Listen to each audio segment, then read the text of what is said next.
सी plus plus programming के लिए हमारे चैनल लर्न कोडिंग को सब्सक्राइब करें। हाय गाइस, आज के इस वीडियो में मैं आर्मस्ट्रॉन्ग नंबर का प्रोग्राम बनाऊंगा using class and object in C plus plus. तो सबसे पहले आपको ये जानना चाहिए कि आर्मस्ट्रॉन्ग नंबर क्या होता है।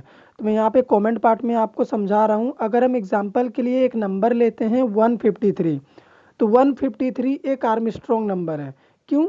चलिए मैं यहाँ पे समझा देता हूँ। अगर हम 1 का क्यूब निकालते हैं तो इसका रिजल्ट आएगा 1। इसी तरह अगर हम 5 का क्यूब निकालते हैं तो इसका रिजल्ट आएगा 125। और 3 का अगर आप क्यूब निकालते हैं तो इसका रिजल्ट आएगा 27। तो यहाँ पे 153 में जो 3 डिजिट थे 153, हमने तीनों डिजिट का क्यूब निकाला। तो ये जो क्यूब का रिजल्ट है इसको आप ऐड करिए। तो यहाँ पे अगर हम ऐड करते हैं 1 प्लस 125 प्लस 27, तो इसको जब हम ऐड करेंगे तो ये इक्वल्स हो जाएगा 153 के। यानी अगर आपने कोई नंबर लिया है उस नंबर का क्यूब रूट का सम आपके नंबर के बराबर हो जाता है तो उस नंबर को हम कहते हैं आर्मस्ट्रॉन्ग नंबर। तो आज के इस प्रोग्राम में हम इसी नंबर को चेक करेंगे। तो चलिए प्रोग्राम स्टार्ट करते हैं। तो सबसे पहले मैंने iostream.h हेडर फाइल को इंक्लूड करा है अपने प्रोग्राम में। देन मैंने conayo.h हेडर फाइल लिखा है। अब हम क्लास एंड ऑब्जेक्ट का यूज़ करके प्रोग्राम बना रहे हैं, तो हमारे सामने एक क्लास होना चाहिए और main function C plus plus के हर एक प्रोग्राम में होता है। तो चलिए प्रोग्राम को स्टार्ट करते हैं। तो सबसे पहले हमने क्लास लिखा है। क्लास एक कीवर्ड होता है जो क्लास को डिक्लेयर करने के लिए हम लिखते हैं। उसके बाद यहाँ पे क्लास का एक नेम लेना होगा, तो मैं ले लेता हूँ ए। आप कुछ भी नेम यहाँ पे ले सकते हैं। अब मैं अपने रिक्वायरमेंट के हिसाब से क्लास के प्राइवेट सेक्शन में जा रहा हूँ और एक डेटा मेंबर बना रहा हूँ इंटीजर टाइप का एन।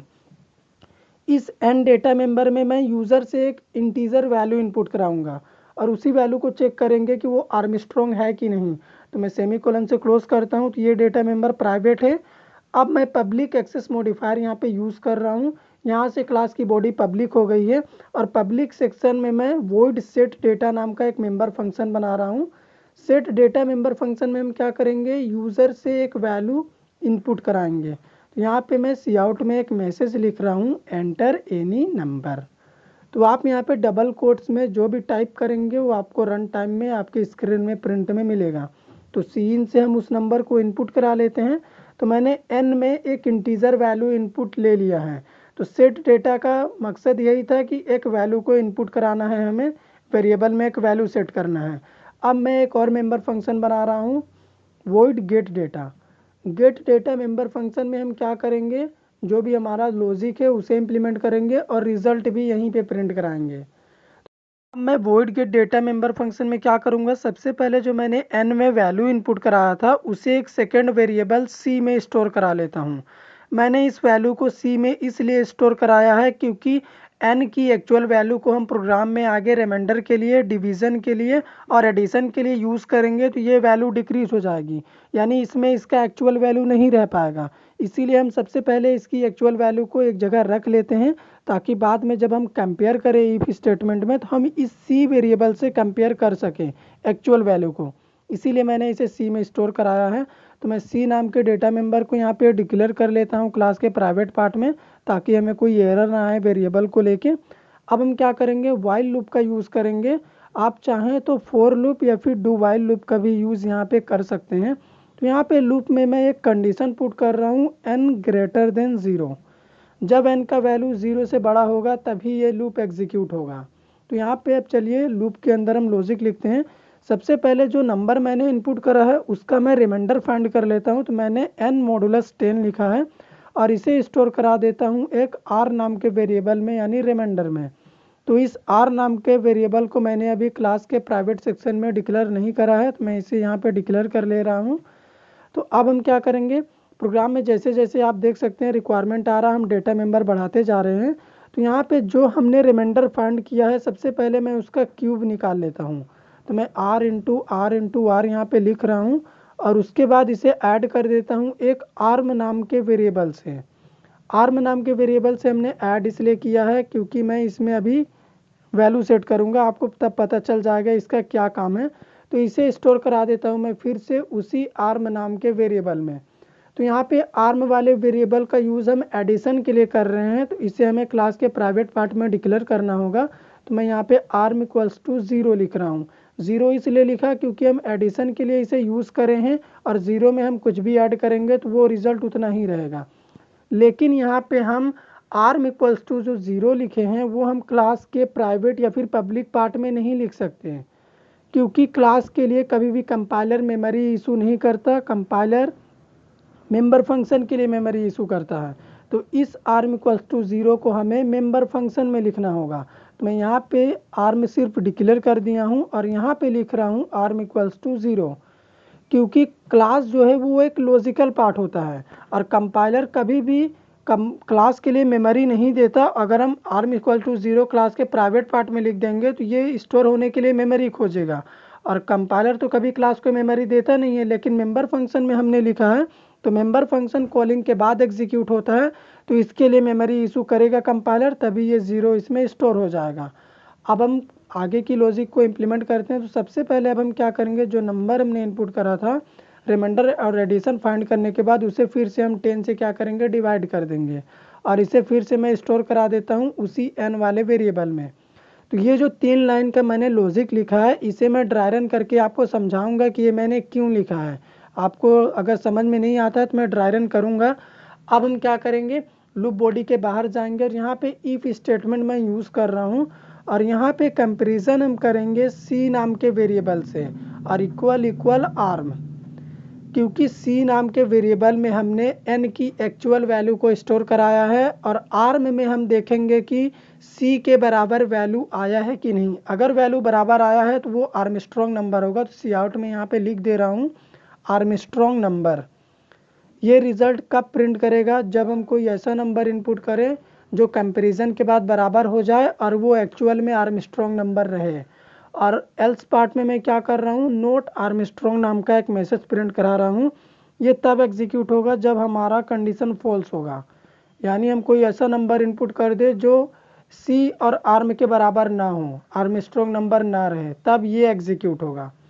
तो हमारा जो कोडिंग है वो कंप्लीट हो गया है। अब हम मेन फंक्शन में चलेंगे और क्लास का मैं ऑब्जेक्ट बना लेता हूँ। तो मैं ए लिखूँगा क्लास का नेम और एक ऑब्जेक्ट का नेम ले रहा हूँ मैं ओबीजे। तो क्लास ए का ऑब्जेक्ट बन चुका है। अब इस ऑब्जेक्ट से हम क्या करेंगे, वॉइड सेट डेटा और वॉइड गेट डेटा को हम कॉल करेंगे। तो मैंने लिखा ओबीजे डॉट सेट डेटा और इसी तरह से हम ओबीजे डॉट गेट डेटा दोनों मेंबर फंक्शन को क्या कर रहे हैं, कॉल कर लेते हैं यहाँ पे। तो जैसे ही मैंने मेरे दोनों मेंबर फंक्शन को कॉल करा यहाँ से, ये दोनों मेंबर फंक्शन एग्जीक्यूट करेंगे। तो एक मेंबर फंक्शन हमें वैल्यू इनपुट कराएगा और दूसरा मेंबर फंक्शन हमें आर्मस्ट्रॉन्ग नंबर का रिजल्ट दे देगा, एक्यूरेट रिजल्ट देगा एकदम। तो अब हम क्या करेंगे, गेट ch फंक्शन यूज़ कर रहे हैं स्क्रीन होल्डिंग के लिए, टर्बो सी में इसका यूज़ करते हैं और मैं CLR फंक्शन भी यहाँ पे लिख दे रहा हूँ। ये क्या करेगा, कंसोल को क्लियर करेगा। ये कुनायो डॉट एच हेडर फाइल का प्री डिफाइंड फंक्शन है। कोड को सेव करते हैं और रन कराते हैं। तो आपको मैं रिजल्ट दिखाऊंगा। सबसे पहले एंटर एनी नंबर, तो वही नंबर मैं इनपुट कर रहा हूँ 153। तो 153 एक आर्मस्ट्रॉन्ग नंबर है, जैसा कि मैंने आपको पहले ही बताया था। तो ये आर्मस्ट्रॉन्ग नंबर क्यों है, मैं ड्राई रन करूंगा, आपको टेंशन नहीं लेना है। मैं एक और बार इसे रन कर रहा हूं और एक ऐसा नंबर इनपुट कर देता हूं जो आर्मस्ट्रॉन्ग नंबर नहीं है, जैसे 131। तो 131 के लिए नोट आर्मस्ट्रॉन्ग नंबर प्रिंट हुआ है, क्योंकि अगर हम इस नंबर का क्यूब निकालेंगे उसके बाद सम करेंगे तो ये 131 नहीं आएगा। तो अब हम क्या करेंगे, इस कोड को ड्राई रन करेंगे। तो चलिए ड्राई रन के लिए मैं अपने कॉपी में जा रहा हूँ, कॉपी में मैं आपको बेटर ड्राई रन कर सकूँगा। ड्राई रन के लिए सबसे पहले मैंने एन में एक वैल्यू इनपुट करा था, तो मैं यहाँ पे ले रहा हूँ वही सेम वैल्यू 153। उसके बाद यहाँ पे क्या करा, मैंने एन की वैल्यू को सी में स्टोर कराया था। तो अभी यहाँ पे सी की एक्चुअल वैल्यू क्या है, सी की भी एक्चुअल वैल्यू 153 ही है और आर्म की इनिशियल वैल्यू मैंने 0 सेट करा है, तो आर्म में अभी 0 स्टोर हुआ है। अब हम कंडीशन चेक करेंगे लूप के लिए, क्या n ग्रेटर देन 0 है, n का वैल्यू 153 है। तो 153 ग्रेटर देन 0, कंडीशन ट्रू। तो इनसाइड लूप बॉडी में हम आएंगे। उसके बाद हम n को जब 10 से डिवाइड करके रिमाइंडर निकालेंगे, तो इसका मैं करके दिखा रहा हूँ यहाँ पे क्या रिजल्ट आता है। तो आप देख सकते हैं 15 टाइम्स में ये कटा, तो इसका रिमाइंडर 3 बचा। तो अभी r में क्या स्टोर हुआ है, r का इनिशियल वैल्यू अभी 3 है। नेक्स्ट लाइन में जब हम r को 3 टाइम्स मल्टीप्लाई करें तो ये हो गया 27 और आर्म का इनिशियल वैल्यू 0 है। तो 0 प्लस 27 होता है 27। तो अभी आर्म में वैल्यू स्टोर हुआ है 27। उसके बाद मैंने क्या करा, उस नंबर को 10 से डिवाइड करा। तो अगर आप 153 को 10 से डिवाइड करेंगे तो रिजल्ट क्या आएगा, 15। तो अभी n में एक्चुअल वैल्यू स्टोर हुआ है 15। तो यहाँ पे मैं लिख देता हूँ n का वैल्यू अभी यहाँ पे क्या है, 15 है। फिर से ये लूप एग्जीक्यूट होगा अगेन, क्या 15 ग्रेटर देन 0 है, कंडीशन ट्रू हो गया हमारा। तो अब यहाँ पे जब हम 15 को 10 से डिवाइड करेंगे तो रिमाइंडर बचेगा 5। आप इसी तरह से करिएगा, 5 आएगा। अब हम 5 को जब 3 टाइम्स मल्टीप्लाई करेंगे तो रिजल्ट आएगा 125। और इसे हम आर्म से ऐड करेंगे तो आर्म का एक्चुअल वैल्यू अभी 27 है। तो 125 प्लस 27 जब हम ऐड करेंगे तो इसका जो रिजल्ट होगा वो क्या होगा, 152। अब जब हम फिर से 15 को 10 से डिवाइड करेंगे, हमारा जो नंबर है 15, उसे जब हम 10 से डिवाइड करेंगे तो हमारा क्या रिजल्ट आएगा, 1। तो अभी n में क्या स्टोर हुआ है, 1।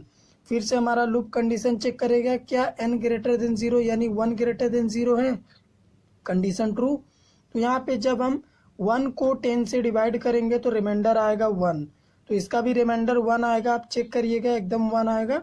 तो अब हम 1 को जब 3 टाइम्स मल्टीप्लाई करेंगे तो ये 1 ही रहेगा।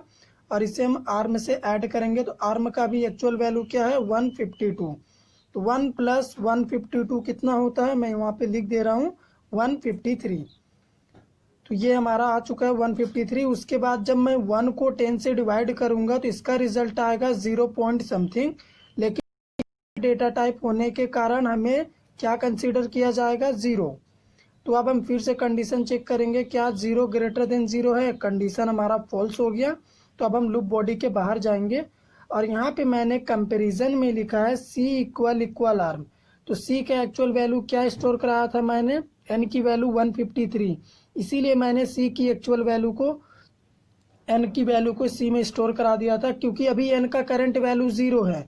तो अगर हम 0 से कंपेयर करते हैं तो फिर हमारा रिजल्ट नहीं आता है एक्यूरेट, इसीलिए मैंने इससे पहले c में स्टोर करा दिया था। तो अभी हमारा c का वैल्यू है 153 और आर्म का भी वैल्यू है 153, आप देख सकते हैं वहाँ पे। तो ये कंडीशन ट्रू हुआ तो क्या रिजल्ट आया, आर्मस्ट्रॉन्ग नंबर। तो ये सिंपल सा ड्राई रन था आर्मस्ट्रॉन्ग नंबर का। अगर आपको समझ में आया हो तो हमारे वीडियो को लाइक करिए, शेयर करिए, चैनल पे नए हैं तो सब्सक्राइब कर दीजिए।